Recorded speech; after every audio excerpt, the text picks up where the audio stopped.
Hey y'all, I am finally doing it. Okay, so I am recording this to share my story. I know I'm only 29, but I have been through some things.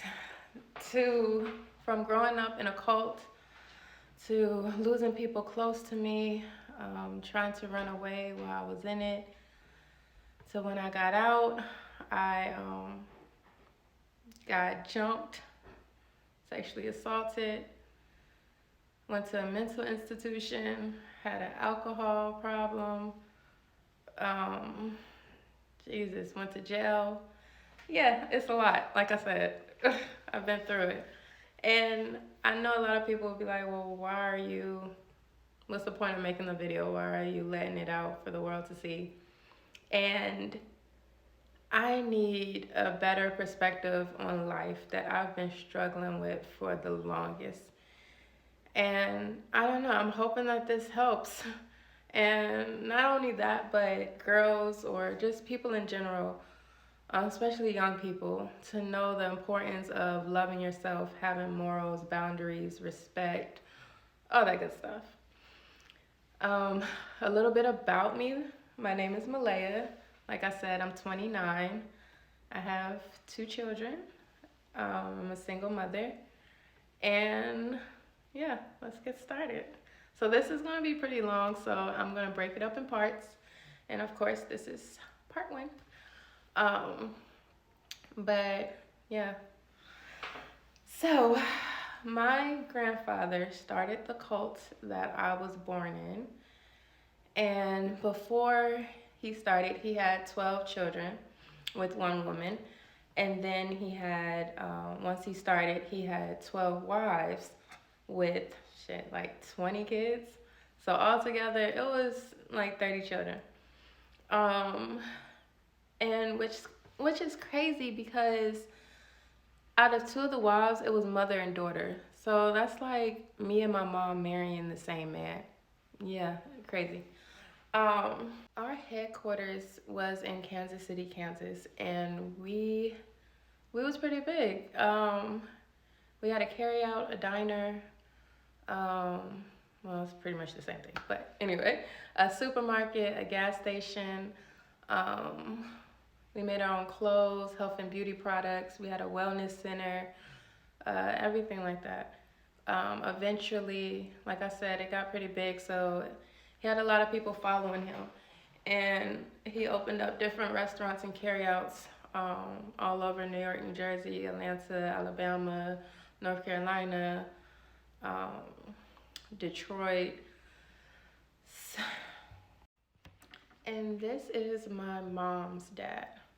So my dad had went to one of my grandfather's meetings and was inspired by his teachings. And at the time, he had a girlfriend and a daughter, but his girlfriend didn't want to join. So he went ahead and joined anyway. And he was in his 30s.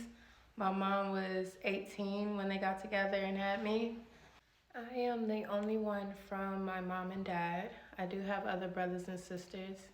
My dad had two wives after my mom, and a total of, I think, like 4 or 5 girls, daughters. So from my dad's side, I have about like 6 or 7 sisters. And then my mom, I have 2 sisters and 1 brother now. My grandfather did not believe in hospitals or us getting vaccinated, getting the shots and all that. My brother had got really sick. Everybody in the house had a cold, but his was not getting any better. He was not taken to the hospital in time.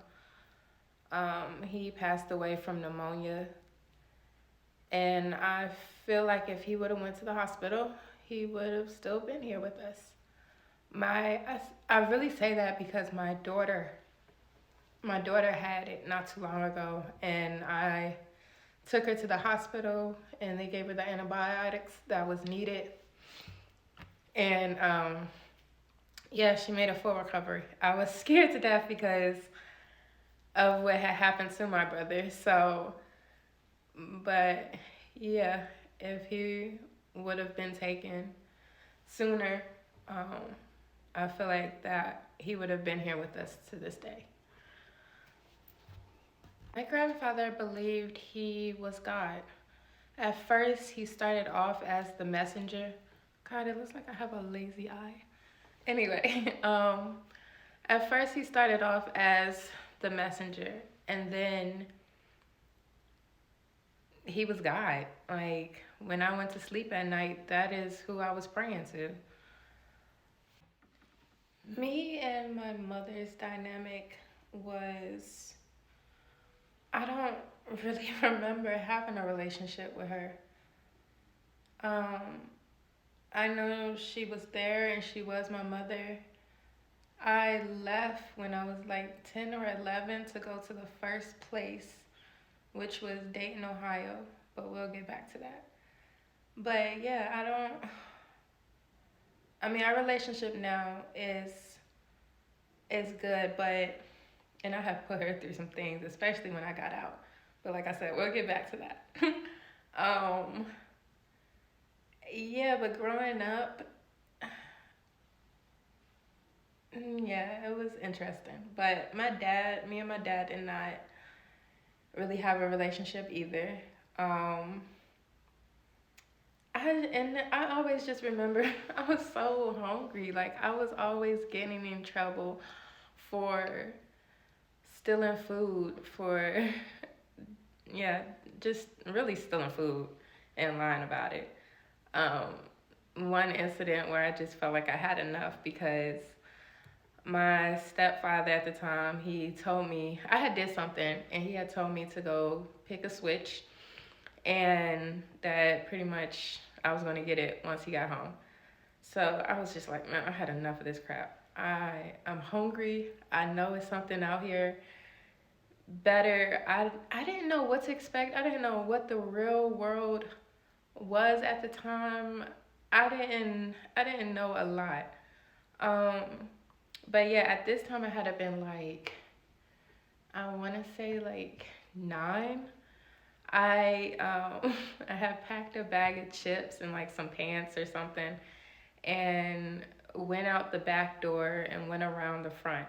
Mind you, in Kansas, we pretty much owned like that whole block. Like everybody knew us and everything like that. So I don't know what I was thinking or how far I was gonna get, but I definitely did take my little suitcase and go around and started walking the street. And my plan was for somebody to pick me up and take me to something better. I don't know. I don't know what I was thinking. But anyway, one of the members saw me walking and pulled over and asked me what was I doing. And I said that somebody was chasing me. So of course I got sent back to the house and yeah, you know what happened next. He did not go to school. My grandfather, or school was donated, or something happened where he bought the school for $1 or something like that. But we didn't go there to get an education. Um, it wasn't an accredited school or anything like that. When I turned 10, it was like around 10 or 11. The carryout had opened in Dayton, Ohio, and that was my first stop. And when we was working in there, we was taught to say that this is a culinary arts school for the young. And yeah, I'm about to get into what happened in Dayton, Ohio. But this is the time, so stay tuned to part 2.